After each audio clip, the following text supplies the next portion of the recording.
Maraming nangyari sa araw ng pangangamba niya ni Tanggol na kung saan mapapahamak ang buhay ni David at bukod dito muli namang mag-cross ang landas ni Gustavo at Tinding ang siyang maging dahilan para malaman ni Gustavo na ang gusto niyang ipatumba sa kanyang anak na si Roberto, itong si Tanggol ay sarili niyang apo.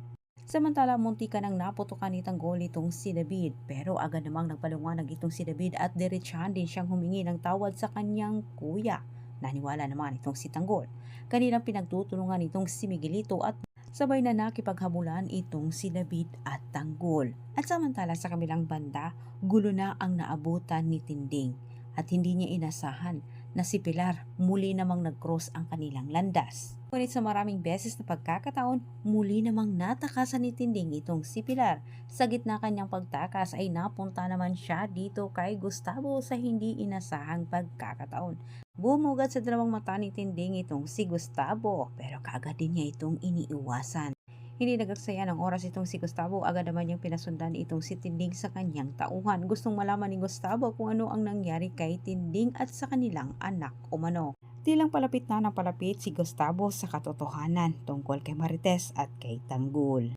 Samantala sa kabilang banda, ayaw ni Tanggol na makisali itong si David sa kanilang giyera. Ngunit pilit ni David na tulungan ang kanyang kapatid sa kagustuhan ni David na makabawi. David ang humarap kay Miguelito at ipinagmalaki niya na hindi umano siya matutumba ni Miguelito dahil nandyan umano si Tanggol sa kanyang tabi. Huli nang naabutan ni Tanggol itong si David, nakahandusay na ito. Dahil hindi man makaganti itong si Miguelito kay Tanggol, si David ang kanyang pinuruhan na sa pagkaakala naman niya na ito'y napuruhan niya at dali-dali din nila itong iniwan na nakahandusay. Huli na si Tanggol nang naabutan niya ang kanyang kapatid.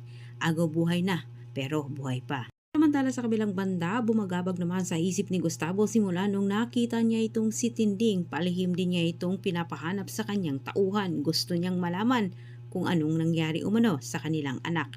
Yan po ang antabayanan ninyong susunod kong i-update. Maraming salamat sa panunood.